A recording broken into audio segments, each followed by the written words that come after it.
Welcome to life line. క్రీడా రంగంలో గాయపడిన వారికి ఎలాంటి ఆధునిక చికిత్సా విధానాలు ఉన్నాయి? సో దీని గురించి ఇవాళ మనతో డిస్కస్ చేయడానికి శ్రీకర హాస్పిటల్స్ నుంచి doctor Arun, sports medical specialist and orthopedic surgeon మన టీవీ9 స్టూడియోలో ఉన్నారు. సో ఆయన అడిగి మరిన్ని విషయాలు తెలుసుకుందాం. హాయ్ అరుణ్ గారు. హలో అండి. సో ముందుగా ఈ ఆర్థోస్కోపీ అంటే ఏంటండి? ఆర్థ్రోస్కోపీ అంటే బేసికల్లీ కీ హోల్ సర్జరీ అండి. ఆర్థ్రో అంటే జాయింట్, స్కోపీ అంటే మనం దాంట్లో కెమెరా పెట్టేసి చూడడాన్ని ఆర్థ్రోస్కోపీ అంటాం. మనం పొట్టలో కదా ల్యాప్రోస్కోపీ అంటాం కదా, అదేవిధంగా కీ హోల్ సర్జరీని మనం ఆర్థ్రోస్కోపీ అంటాం. అంటే మోకాలు కానివ్వండి, భుజం కానివ్వండి, మోకాల చుట్టూ కూడా చిన్న చిన్న హోల్స్ చేసి లోపలికి కెమెరా పాస్ చేసి జాయింట్ని విజువలైజ్ చేసుకుంటూ మనకి ఏదైతే పెథాలజీ, ఏదైతే ఇబ్బంది ఏదైతే ఉందో దాన్ని కరెక్ట్ చేసుకోవడం కానివ్వండి, లేకపోతే డయాగ్నోస్టిక్ అంటాం. డయాగ్నోస్టిక్ అంటే ఊరికే లోపల జాయింట్లో ఏదైనా ఇబ్బంది ఉన్నదా, లేకపోతే వేరే డయాగ్నోస్టిక్ మొడాలిటీస్లో మనం ఏదైనా దాన్ని కనుక్కోలేకపోయినప్పుడు మనం ఆర్థ్రోస్కోపీలో కూడా దాన్ని కనుక్కోవడానికి వీలవుతూ ఉంటుంది. మనకి ఆర్థ్రోస్కోపీ ఎందుకు ఇంపార్టెంట్ అంటే మనకు ఇంతకుముందులాగా ఓపెన్ సర్జరీస్ లాగా మొత్తం ఓపెన్ చేయడం కానీ కట్ చేయడం కానీ ఉండదు. So it has its own advantages ఏమంటారా, మనకు first of all is blood loss అనేది చాలా మినిమల్గా ఉంటుంది మనకు ఆర్థ్రోస్కోపీ, కీ హోల్ సర్జరీస్ అవి చేసినప్పుడు. దాంతోపాటు మనకు టిష్యూ డ్యామేజ్ అనేది చాలా మినిమల్ ఈ ఆర్థ్రోస్కోపీ ప్రొసీజర్స్లో.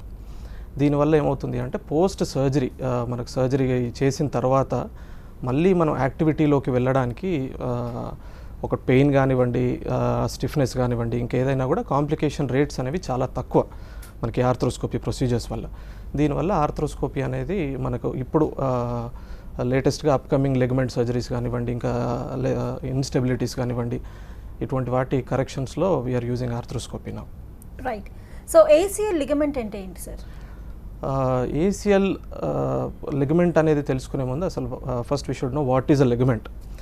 మనకు లిగమెంట్ అనేసరికి మనకు రెండు బోన్స్ మధ్యలో కనెక్ట్ చేసే సాఫ్ట్ టిష్యూ స్ట్రక్చర్స్ని యూజువల్గా మనం లిగమెంట్స్ అంటూ ఉంటాం. ఈ లిగమెంట్స్ అన్నీ కూడా మనకు ట్యాండమ్లో, అంటే ఇప్పుడు ఫర్ ఎగ్జాంపుల్ మోకాలే గట్లా తీసుకున్నట్టు అయితే మనకు మల్టిపుల్ లిగమెంట్స్ ఉంటాయి, కానీ 4 ఇంపార్టెంట్ లిగమెంట్స్ ఉంటాయి. మోకాలు లోపల పక్కన ఒకటి, బయట పక్కన ఒకటి, దీన్ని మనం కొలాటరల్స్ అంటాం. లోపల పక్కన దాన్ని మీడియల్ కొలాటరల్ అంటాం, అలాగే బయట పక్కన దాన్ని లాటరల్ కొలాటరల్ అంటాం.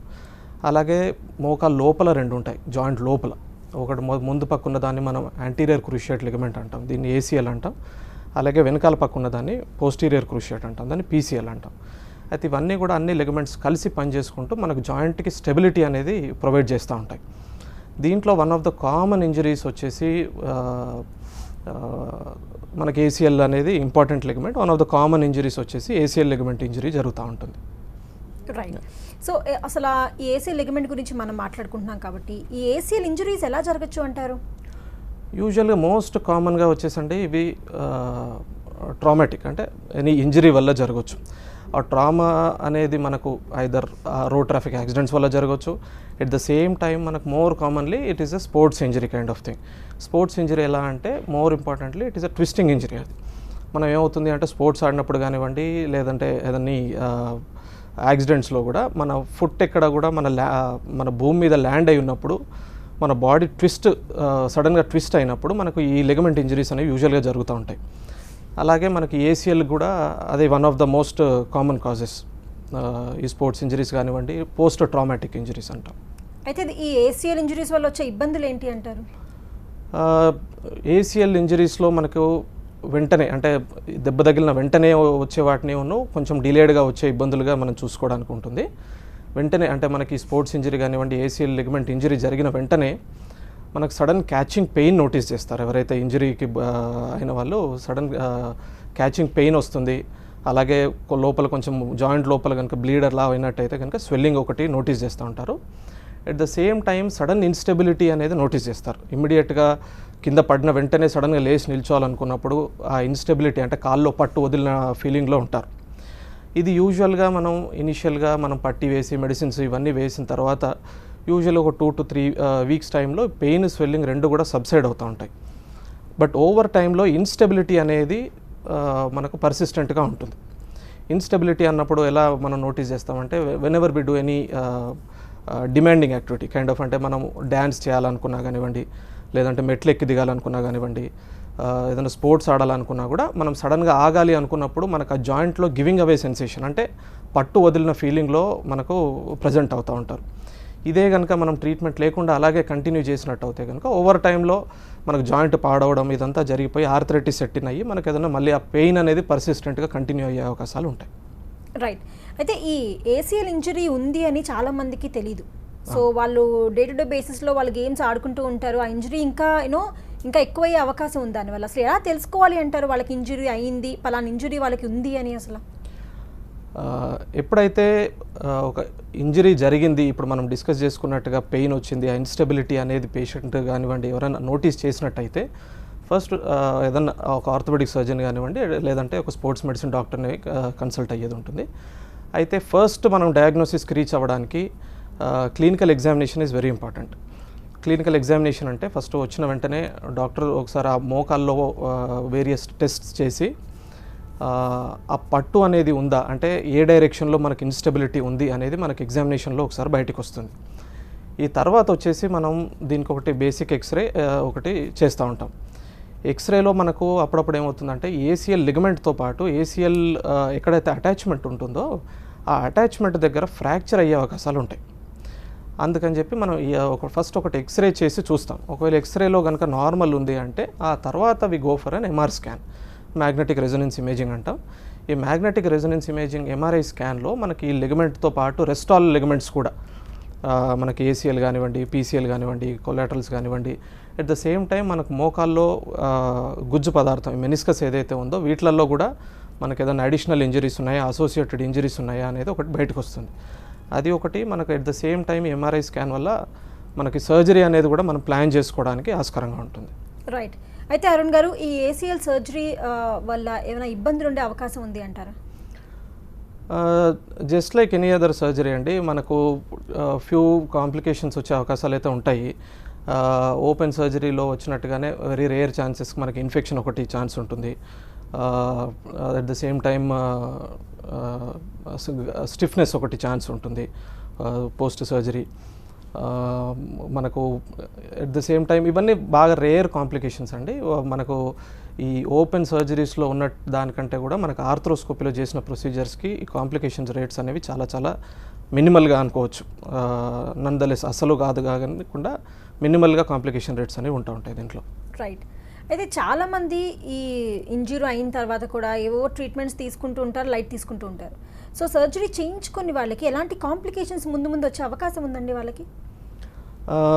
యూజువల్గా ఇవన్నీ కూడా చాలా వరకు నెగ్లెక్ట్ చేస్తూ ఉంటారండి ఏసీఎల్ ఇంజరీస్ని. ఎందుకంటే యూజువల్గా డే టు డే యాక్టివిటీస్లో మనం రొటీన్గా నడవడంలో కానివ్వండి దాంట్లో మనం ఏసీఎల్ పెద్ద ఉపయోగపడకపోవచ్చు. మనకి ఎక్కడ ఇబ్బంది అవుతూ ఉంటుంది అనుకుంటే ఎనీథింగ్ డిమాండింగ్ చేసినప్పుడు, అంటే మనం ఫాస్ట్గా మెట్లు ఎక్కాలనుకున్నా కానివ్వండి, లేదంటే ఒక గుంట జంప్ చేయాలనుకున్నా, లేకపోతే ఏదైనా రిక్రియేషనల్ స్పోర్ట్స్ కానివ్వండి, డ్యాన్స్ కానివ్వండి, ఇటువంటి అన్నీ చేసినప్పుడే మనకు ఈ ఏసీఎల్ లిగమెంట్ అనేది ఇంపార్టెంట్గా యాక్ట్ చేస్తూ ఉంటుంది.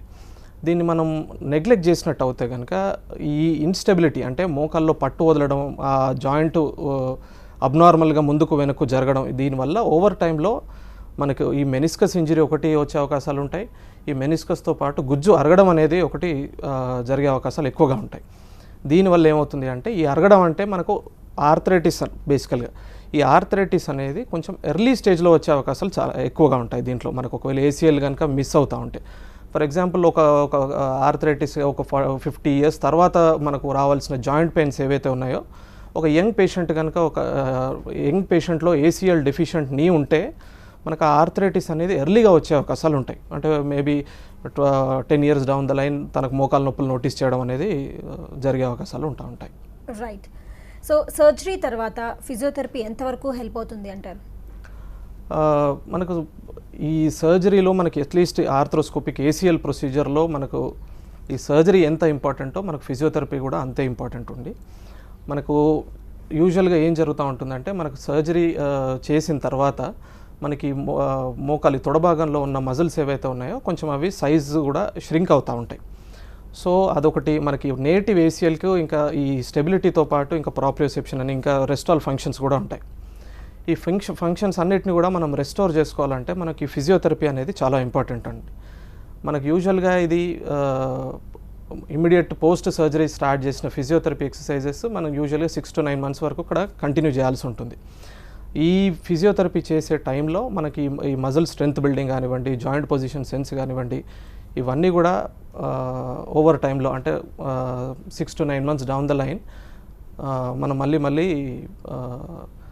ఫిజియోథెరపీతో మనం మళ్ళీ రెక్టిఫై చేసుకోవడానికి వీలవుతాం. అయితే అరుణ్ గారు బ్రీఫ్గా చెప్పండి, సర్జరీ తర్వాత మళ్ళీ వాళ్ళు హ్యాపీగా సేఫ్గా వాళ్ళు మళ్ళీ స్పోర్ట్స్కి వెళ్ళొచ్చు అంటారా? రిలేటివ్లీ సేఫ్ సర్జరీ అండి ఏసీఎల్ రీకన్స్ట్రక్షన్ అనేది. మనము సర్జరీ చేసిన వెంటనే రొటీన్ వర్క్స్ అన్ని చేసుకోవచ్చు. After 6 to 9 months they can go back to all recreational activities and sports. మోకాళ్ళ మార్పిడి ఎవరికి అవసరం అవుతుందండి? జనరల్గా నీ రీప్లేస్మెంట్ గురించి అవేర్నెస్ అందరికీ వచ్చేసిందండి. ఇప్పుడు ఎవరెవరికి అవసరం పడుతుంది, ఎవరెవరికి అవసరం లేదు. సగం మంది పేషెంట్స్ మన దగ్గర డైరెక్ట్గా ఆల్రెడీ డిసైడ్ అయిపోయి వస్తున్నారు సర్జరీ గురించి. సో ఇన్ జనరల్ మనం చూసుకుంటే జనరల్గా ఒక 1/2 kilometer కూడా నడవలేని వాళ్ళు, మెట్లు ఎక్కడానికి ప్రాబ్లము, ఇంట్లో యాక్టివిటీ కూడా చేసుకోలేని వాళ్ళకి జనరల్గా ఈ జాయింట్ రీప్లేస్మెంట్ సజెస్ట్ చేస్తాం. జనరల్గా మన ఏజ్ గ్రూప్ ఒక 40-45 నుంచి 60-70 వరకు కూడా మనం అడ్వైజ్ చేస్తాము. కానీ కొన్ని స్పెషల్ కేసెస్లో ఇప్పుడు కీళ్ళవాతం అంటారు, రుమటాయిడ్ ఆర్థరైటిస్, అట్లాంటి వాళ్ళలో యంగర్ ఏజ్ గ్రూప్లో కూడా అడ్వైజ్ చేస్తాము. కొందరికి దెబ్బ తగిలిన తర్వాత అరిగిపోతుంటుంది నీ జాయింట్, అట్లాంటి వాళ్ళలో యంగర్ ఏజ్ గ్రూప్లో కూడా నీ రీప్లేస్మెంట్ కానీ హిప్ రీప్లేస్మెంట్ కానీ అడ్వైజ్ చేస్తాం. So right. సో మోకాళ్ళ మార్పిడి ఇంప్లాంట్స్లో వచ్చే మార్పుల గురించి చెప్పండి. బేసికలీ ఏంటంటే సగం మంది పేషెంట్స్ నేను చెప్పినట్టుగా సగం మంది ఆల్రెడీ నీ రీప్లేస్మెంట్కి కానీ హిప్ రీప్లేస్మెంట్కి కానీ రెడీ అయిపోయి వచ్చేస్తారు మన దగ్గరికి. సో వాళ్ళకి వచ్చే ఫస్ట్ క్వశ్చన్ మాకు ఏ జాయింట్ వేస్తారు, లోపల ఏ టైప్ ఆఫ్ ఇంప్లాంట్ వేస్తారు అని చెప్పి వస్తారనమాట. సో దాని మీద మనం ఎంఫసిస్ చేస్తున్నాం ఇప్పుడు మెయిన్గా. సో బేసికలీ ఇప్పుడు లేటెస్ట్ జనరేషన్లో ఫస్ట్ నుంచి కూడా మనకి ఈ కోబాల్ట్ క్రోమియం అనేది అనమాట మెటల్ ఇంప్లాంటే ఉన్నింది ఫస్ట్ నుంచి కూడా. కానీ ఈ లేటెస్ట్ జనరేషన్ ఆఫ్ ఇంప్లాంట్స్లో మనకి గోల్డ్ అనేది గోల్డ్ కలర్లో ఉంటుంది. ఇంకొకటి జిర్కోనియం అంటారు, ఆక్సిడైజ్ జిర్కోనియం, ఇట్లా బ్లాక్ కలర్లో కోట్ వస్తుంది. సో ఇవి ఎందుకు ఎవరికి వాడాలి అన్న దాని గురించి నేను ఒకసారి బ్రీఫ్గా ఎక్స్ప్లెయిన్ చేస్తాను మీకు. సో జనరల్గా 55 years and above and 60 years and above జనరల్గా we go for a metal implant, అంటే కోబాల్ట్ క్రోమియం ఇంప్లాంట్ అనమాట. సో ఈ ఆక్సిడైజ్ జిర్కోనియం అనేది ఈ బ్లాక్ కలర్లో ఉంటుంది, మెటల్ మీదనే ఒక చిన్న కోట్ లాగా వస్తుంది. ఇది ఇంకా గోల్డ్ అనేది జనరల్గా యంగర్ ఏజ్ గ్రూప్ అంటే బిలో 55 వాళ్ళకి యూజ్ చేయమంటాం. ఎందుకు బిలో 55 ఏజ్ వాళ్ళకి అంటే ఏ నీ రీప్లేస్మెంట్లో అయినా 3 కాంపోనెంట్స్ ఉంటాయి. ఇది థైబోన్, ఈ థైబోన్ కింద ఇలా ఒక కాంపోనెంట్ వస్తుంది.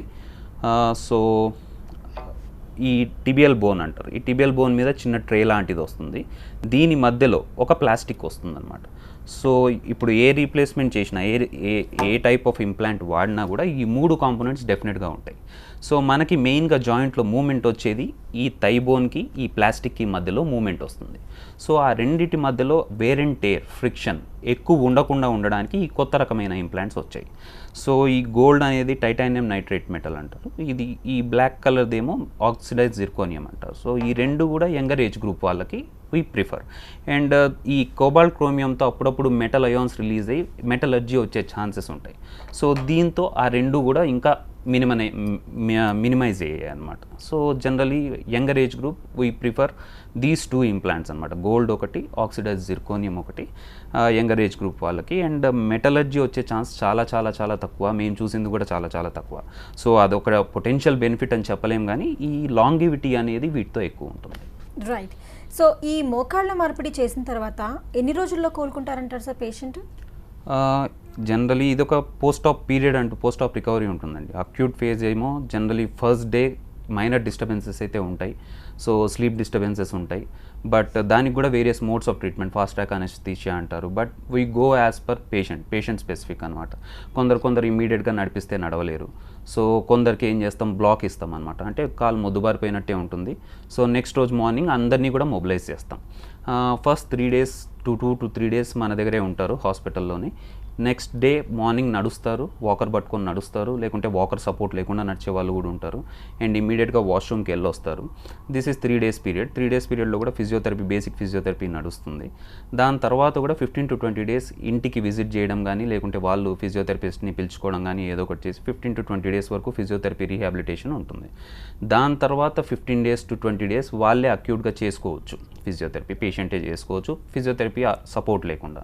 కొందరు పేషెంట్స్ 1 month 1.5 month వరకు కూడా ఫిజియోథెరపిస్ట్ని కంటిన్యూ చేస్తారు. Depends on pain relief. Okay, so 1 month తర్వాత జనరల్గా మెట్లు ఎక్కడం దిగడం, డైలీ యాక్టివిటీ, వంట దగ్గర నిల్చోవడం, ఇవన్నీ కూడా స్టార్ట్ చేసుకోవచ్చు. అయితే చాలా మందికి ఈ మోకాళ్ళ మార్పిడి అయిన తర్వాత ఒక కాలు బాగానే ఉంటుంది, ఇంకో కాలు కొంచెం లెంత్ పెరగడం కానీ ఇలాంటివన్నీ ఈ మధ్యలో మనం వింటూ ఉన్నాం. బేసికలీ ఏంటంటే మనకి మామూలుగా వచ్చే డిఫార్మిటీ వ్యారస్ డిఫార్మిటీ అంటారు అనమాట. ఇట్లా కాళ్ళు 2 వంకర్లు పోవడం. సో ఎప్పుడైతే కొందరు భయం కొద్దీ కానివ్వండి, మెడికల్ కండిషన్ వల్ల కానివ్వండి ఒక కాలు చేస్తాం. ఇప్పుడు కొందరు మరీ భయపడిన వాళ్ళకి 2 కాళ్ళు చేయం, ఎందుకంటే ఫిజియోథెరపీ చేసుకోరేమో, పెయిన్ టాలరేట్ చేయరేమో అన్న భయంతో. సో ఎప్పుడైతే ఈ కాల్ని స్ట్రైట్ చేస్తామో ఈ కాలు కొంచెం వంకరగానే ఉంటుంది. So there will be some length difference, కానీ అది వాళ్ళ డైలీ యాక్టివిటీని కానీ దేన్ని కానీ ఏమీ హ్యాంపర్ చేయదు. కాకపోతే దేర్ విల్ బి గెయిట్, అంటే ఒక వైపుకి వంగి నడవడం ఉంటుంది. ఏదైతే వంకరగా ఉంటుందో ఆ కాలు కొంచెం పొట్టిగా ఉంటుంది కాబట్టి వంగి నడుస్తారు. ఎప్పుడైతే దీన్ని కూడా కరెక్ట్ చేస్తామో ఆటోమేటిక్గా ఆ గెయిట్ డిస్టర్బెన్స్ అంతా పోతుంది. సో జాయింట్ రీప్లేస్మెంట్ అంటే మోకాళ్ళు ఒకదాన్ని చేసిన తర్వాత ఇంకొకటి కూడా చేయించుకుంటే ఒకవేళ 2 ప్రాబ్లం ఉండి 2 ప్రాబ్లమాటిక్ ఉండి 2 ఇట్లా వంకర్లు ఉన్న పేషెంట్స్ గురించి చెప్తున్నాం. ఒక కాల్ బాగుంది అనుకోండి, దాంట్లో డిఫరెన్స్ ఏం రాదు పెద్దగా. ఓకే, సో ఈ జాయింట్ రీప్లేస్మెంట్స్కి లేటెస్ట్ టెక్నాలజీస్ ఏం వచ్చేసాయి ప్రస్తుతానికి? బేసికలీ ఇవన్నీ కూడా కొత్తగా వచ్చిన రీప్లేస్మెంట్స్లో అడ్వాన్సెస్ అన్నీ కూడా పేషెంట్ స్పెసిఫికే ఉంటాయండి. ఇప్పుడు వచ్చిన లేటెస్ట్ అడ్వాన్సెస్ అంటే నావిగేషన్ అనుకోండి, రోబోటిక్స్ అనుకోండి, మినిమలీ ఇన్వేసివ్ సర్జరీస్ అంటాం అనమాట. ఉన్న కోతని అంటే కట్ చేసేదాన్ని తక్కువగా కట్ చేసి వాటిని తొందరగా రికవర్ అయ్యేలాగా చేయడం. సో ఇప్పుడు రోబోటిక్స్ అనుకోండి, రోబోటిక్స్లో ఏమవుతుంది, ముందు మనం ఒక పేషెంట్ డేటాని మనం కంప్యూటర్కి ఇస్తే అది మనకు ఫీడ్బ్యాక్ ఇస్తుంది. ఇంత కట్ చేసుకోవాలి, ఇంత సైడ్లో పెట్టాలి, మనం పెట్టే కాంపోనెంట్స్ అన్నింటినీ కూడా. సో రోబోటిక్స్ అనేది ఒక పర్టికులర్ గ్రూప్ ఆఫ్ పేషెంట్స్కి it will be more helpful. For example ఒక చోట ఎముక ఇరిగి వంకరగా అతుక్కుంది, అట్లాంటి వాళ్ళకి robotics will be more helpful. And ఓవరాల్గా రోబోటిక్స్తో కొంచెం ఇన్సిషన్ కూడా కొంచెం చిన్నగా ఉంటుంది. సో దానికి ఉండే అడ్వాంటేజెస్ దానికి ఉన్నాయి. And navigation is robotics is an advanced form of navigation అనుకోండి. ఒక రకంగా నావిగేషన్లో కూడా ఏంటంటే పేషెంట్ డేటాని మనం ఇస్తాం, అది మనకి ఇంత కట్ చేయండి అని చెప్తుంది అనమాట. So but precision of surgery has improved with robotics and navigation. And minimally invasive surgery జనరల్గా ఎర్లీ రికవరీకి, అంటే యంగర్ పేషెంట్స్కి ఎర్లీ రికవరీకి ఎక్కువ కట్ లేకుండా, కండకోత ఎక్కువ లేకుండా ఈజీగా అయ్యే ప్రొసీజర్ అనమాట. రైట్. అయితే సార్, ఈ మోకాళ్ళ మార్పిడి చేయించుకున్న వాళ్ళు డే టు డే బేసిస్లో వాళ్ళు ఎలాంటి లైఫ్ స్టైల్ అలవాటు చేసుకుంటే బెటర్ అంటారు? బికాస్ నార్మల్గా అయితే ఉండదు, యాజ్ మచ్ యాజ్ పాసిబుల్ మనం కొంచెం చేంజెస్ చేసుకోవాలి కదా. దీంట్లో కూడా ఏసీఎల్లో ఉన్నట్టు ప్రాప్రియోసెప్షన్ ప్రాబ్లమ్స్ కొన్ని ఉంటాయి. ఏంటంటే చాలామంది పేషెంట్స్ కింద పట్టేసినట్టు, ఏదో మాకు ఆర్టిఫిషియల్ జాయింట్ వేసినట్టు కదులుతున్నట్టు ఉంది అని చెప్తారు చాలామంది. అది ఎందుకు అంటే దీనికి నరం సప్లై ఉండదు కాబట్టి, ప్రాప్రియోసెప్షన్ ఉండదు కాబట్టి. సో వాళ్ళు ఏంటంటే మెయిన్ ఇష్యూ ఏంటంటే కింద కూర్చోకపోవడం, ఇండియన్ టాయిలెట్ వాడకపోవడం. These are the 2 main contraindications అండి జనరల్గా చెప్పేది. ఎందుకంటే ఎప్పుడో ఒకసారి కింద కూర్చొని లేస్తే మళ్ళీ అది పెయిన్ స్టార్ట్ అవుతుంది. సో దానికోసం ఆ కింద కూర్చోవడం ఒకటి, ఇండియన్ టాయిలెట్ ఒకటి వాడొద్దంటాం. అండ్ హై డిమాండ్ యాక్టివిటీ జనరల్గా ఆ ఏజ్ గ్రూప్లో అవాయిడ్ చేయమంటాం అనమాట. అండ్ స్పోర్ట్స్ యాక్టివిటీ ఇవన్నీ వద్దు అంటాం జనరల్గా, ఎందుకంటే అది కూడా వేర్ అండ్ టేర్ ఎక్కువ ఉంటుంది కాబట్టి అవాయిడ్ చేయమంటాం అనమాట. అండ్ హై ఫ్లెక్షన్ వచ్చే యాక్టివిటీకి మెయిన్గా కింద కూర్చోవడం, హై ఫ్లెక్షన్ అంటే ఎక్కువ వంచడం అనమాట. సో అట్లాంటి యాక్టివిటీ వద్దంటాం. రైట్. సో ఈ ప్రాబ్లం ఉన్నప్పటికీ వాళ్ళు చాలామంది సర్జరీ చేయించుకోవడానికి భయపడుతూ ఉంటారు. అలా సర్జరీ చేయించుకోకుండా నొప్పిని భరిస్తూ చాలా కాలం వాళ్ళు కాలం వెలదీసినట్టయితే వాళ్ళకి వచ్చే కాంప్లికేషన్స్ ఏంటి? బేసికలీ యాక్టివిటీ ఆఫ్ లైఫ్ తగ్గిపోవడం అండి. Quality of life and activity of life, రోజు చేసుకునే యాక్టివిటీ తగ్గిపోవడం. అండ్ ఎప్పుడైతే యాక్టివ్గా ఉన్నారో వాళ్ళ క్వాలిటీ ఆఫ్ లైఫ్ తగ్గుతుంది, యాక్టివిటీ ఆఫ్ లైఫ్ తగ్గుతుంది. రిస్ట్రిక్షన్ ఆఫ్ యాక్టివిటీ అంటారు, రోజు చేసుకుంటే పనిలో రిస్ట్రిక్షన్. అట్లాంటిది ఎప్పుడైతే ఉందో ఆటోమేటిక్గా ఆ పర్టికులర్ టైంలో వస్తే రికవరీ విల్ బీ ఫాస్టర్. చేసిన వెంటనే నేను చెప్పినట్టు 1.5 month రికవర్ అయిపోతారు. అదే వాళ్ళు పోయి మజిల్స్ అంతా వీక్ అయ్యి, బోన్ వీక్ అయ్యి, బాగా వంకర్లు పోయి వచ్చిన వాళ్ళకి ఎంత కాదనుకున్న అర్లీ స్టేజ్లో వచ్చిన వాళ్ళకి వీళ్ళకి there will be a definite difference. ఫిజియోథెరపీలో అనుకోనివ్వండి, రికవరీలో అనుకోనివ్వండి, నొప్పిలో అనుకోనివ్వండి, అండ్ యాక్టివ్గా నడవడంలో అనుకోనివ్వండి, there will be a definite difference. Right. Thank you so much అండి. షూర్. సో ఇది వాటి లైఫ్ లైన్ శ్రీకర హాస్పిటల్కి సంబంధించి joint replacement at the same time ALC ligament. So updates continue అవుతాయి, చూస్తూనే ఉండండి TV9.